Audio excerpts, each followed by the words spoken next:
Hello, hello, hello. I'm Joe Wetzel, the creator of Worldographer, and I wanted to show my Patreon supporters um, what we're working on for the new icon sets in action. This is the theme, as voted on, was coasts, and I wanted to show you kind of how to beautify the Worldographer maps with the new coastal features that we're adding, as well as some other related topics to that. We're going to have some additional coasts for the classic style world icons. And in addition to the coasts, we're also going to have some additional little places of interest like Pirate Cove and things like that to kind of round out those two sets. And then for our settlements and our battle mats, we'll have icons for those that are related to coasts. But this is going to focus in really on the World Kingdom icons, and particularly in this case, the settlement icons. But like I said, we're going to be doing something similar for nicer looking coastlines on the classic style as well. What you can see here are what artist cartographer Keith Curtis has put together for us, as usual, for a number of sandy coastlines. If you can follow my cursor around here and down here, as well as some rocky coastlines to kind of show you some of those. And we've done them with several different depths of cutaway and covering differing numbers of sides of the hex in both the rows orientation like this is and the columns orientation like the other way of organizing your hexes are. So there's also going to be a couple of related topics in this video about rivers and about how to maybe better do your mountains to get a better look. And in fact, I mean, that's kind of shown here with some of this stuff here. So I'm going to zoom over to a different part of the map that hasn't been touched yet, and we're going to kind of make some changes over here. Now, what I was just saying there is we're going to do a different way of doing our mountains so that they're a little bit maybe nicer looking. And to me, that means maybe not having them tied to one mountain in the center of each hex. And so to pull that off, I'm going to replace this mountain here, for example, with just a uh, blank background, if you will. And I'm going to make it so that we've got a larger area of them here. And then I can do the same thing actually with the deciduous forest, for example, and for those, and I can just take a deciduous forest tile and I can do the same sort of thing for these. And I'm going to stop there, but you get the idea. It'll carry over as far as we want to go over. This technique will be able to apply for as much of the map as you'd like. Then I'm going to come down here to features.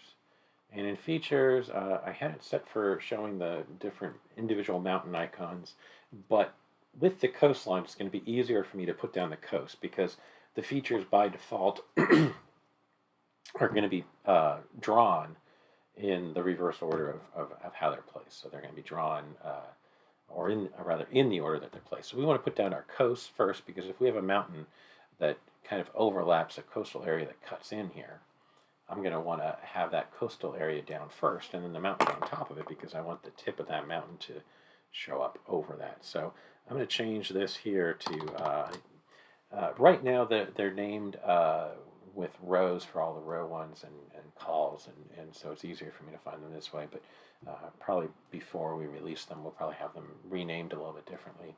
We also have some river deltas in here as well and some river mouths. And so that kind of rounds out the set. So because we got mountains here, I definitely want these to be rocky. So I'm going to pick the rocky one. I'm going to pick this one here that cuts in like this. Now, because of that, we're able to flip these vertically and horizontally.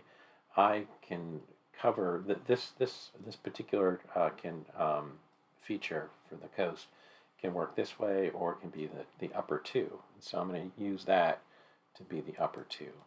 And these are all fixed as having like the sea coast, sea color, I should say, for the water. And so I would go around and probably change the terrain to sea as well there. Now here, actually, I could have gone with a three tile. And in fact, you know what? I'm going to do that. I'm going to switch it to be one of our 3-part. Nope. Okay, so those aren't loaded in at the moment, and I don't want to go through the rigmarole of loading those in. So for the moment, I'll just switch to doing the side as well. And this way here, I'm not going to flip them because it's set for the right side. So we got a little peninsula there, and that's okay. And then here, I do have loaded in the 2-part for the side on, yes. So, and then here I just need to flip that vertically, because you can see that this is going to be the side and the bottom right-hand side of the hex. And so I'm going to flip that to be vertical so it covers those two. So we get that. And then over here, let's say that I want to, I'm going to keep that as rocky there as well. And so this is just, and I'm going to cut in further. You know, actually I'm going to cut way in. So I can cut way in, make a big deep cove. Actually, I got one even bigger. I can go this big if I want to, right? And now I'll switch to sandy. And for sandy here, for these, I do have it so that I have a 3-way cut, or 3-side cut. And I know just looking at this, I need a vertical flip on that, and there we go. Right, and then here I'm going to add this little, because we're already cutting it pretty far already, so I'm just going to add that one there. And then, you know, I can do this, you know, kind of an inlet for maybe a mouth of a river there. You can do that. Or actually, let me undo that. Let me do a delta. That, well, actually, that one probably won't work too well. I'm going to save my delta for over on the other side there into those forests and everything. So for now, I will just do, you know, a 2-part, a 2-side straight line, or not straight, but you know, kind of goes from corner to corner roughly equally. So I can pull all that off. We have all those options, and you can see that I can continue on, but for the interest of time, we're going to stop there. And here we can go ahead and do now the mountains, and I can show you what I meant by taking these. So I can grab these, and I know from experience that I do want to override the default scale on the mountains, just so that they kind of fit in a little bit better. And I'm taking 110 by 85, I believe, is a pretty good number. And so I can stick this. Now this right now is set to actually be in the center, which isn't really quite what I want.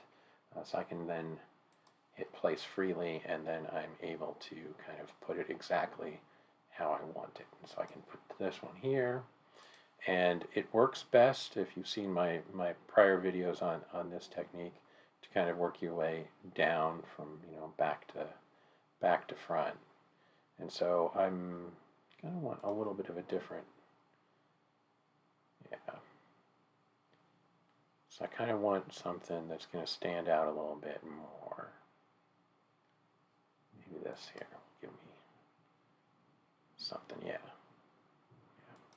Okay, and then I can pick another one and kind of, you know, so now, you know, so far we haven't really varied this too much from the 1 hex per, but now you can see that it's changing. You know, it is adjusting, and obviously now I can stick this one smack dab in the middle, and I can work my way down as much as I want, or however I want. I think I used that one previously, so I'm going to pick something different here. Maybe get right up to the edge there. Pick another one here, like this. Maybe this guy comes in there. So you get the idea of how you can build these mountain chains, make it all look a little bit prettier, I would say, my humble opinion, where they're not tied one to a hex. And, you know, kind of just rounding these out. One more, for the sake of argument, down here, even though that is tied one in the center. So that gets you that kind of a look. And the important thing here for this is that doing it that way with the feature, even if you do want them one tied into the middle of the hex, doing it this way is going to allow you to have the coast behind there and then the mountain up above it. Otherwise, if the mountain is part of that terrain icon, then you don't have that option. It won't look good. Okay, so next up was talking about, well, actually, let me throw in, so it's similar technique, or the same technique, really, for doing, you know, this forested mountain. Actually, for this one, looks like these might be scaled a little bit differently, so I can play with these and make it 120 by, you know, 100 maybe. And, you know, that's what I can throw in here. I can make these protrude up above the hexes that they're in, or however I want to do them. And if you've got our expansion packs and everything, you've got a lot more variety between these. You know, you've got more than just the three. Yeah, because I just placed that one there. I like to try to stagger them out a little bit, and that one's not the right way. I probably need to go with this one here. But you can see how you can pull all that off. Okay, so 2 rivers. So you know, I used my I didn't I used the mountains up here, so I'm going to stick the river down here, even though it might not make total sense to do it that way. Let me stick in the delta. We got these couple of deltas here. I got one that will let me cut in from the side, and if I flip it horizontally, I got this, and I got to do place freely, and I want to use the defaults because these are sized approximately right for that. And you know, just going back to the shores, I mean, I can do all of these things. You know, I can stick that there, and I can stick another one up on the top there, and I can do a double type thing like this, and stick that there, and so on. You know, you get the idea. And just to get the full effect, let me pull back the terrain, go back to the terrain drawer, pull up water C, and you know, I would generally make the adjacent hex the same color as this. So let's get on to rivers. So we were looking at doing rivers the same way, where we would give you a large number of river icons, but that got really hairy because, or yeah, a large number of river icons. That got really hairy because you'd have, how do you avoid the mountains? How do you go around the mountains? Because we were originally making them go straight across, and then we were like, okay, well, let's, you know, in order to accommodate the mountains, let's hug around the edges, and that just got, you know, it wouldn't work for this icon, but it would work for this mountain. It just didn't really work out very well.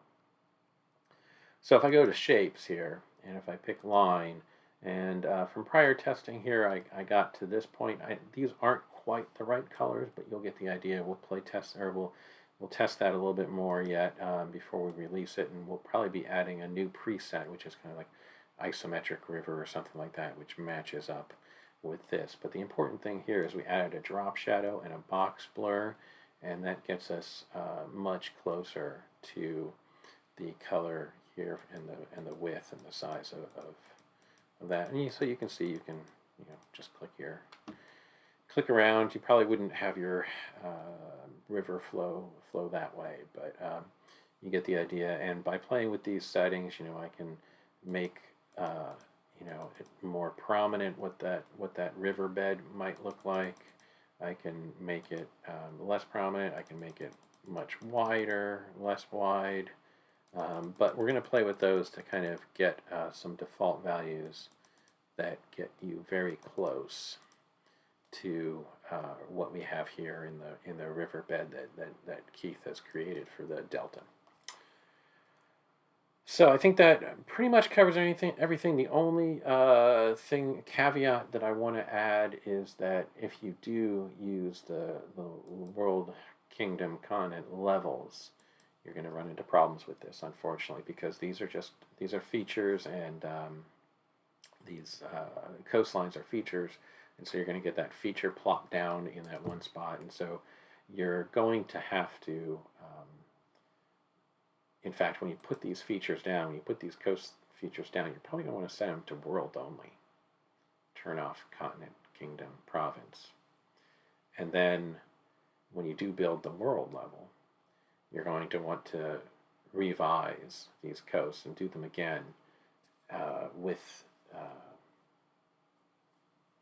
with new coastlines that you've drawn. So if you're using that, you might want to fall back on just the more basic looking coastlines. It's really a matter what you want to get across in your map. Do you want something beautiful or something more informational? And how much work are you willing to put into that? So I hope that's useful to you. We're really happy with how it is making the maps look. And again, thank you for your support.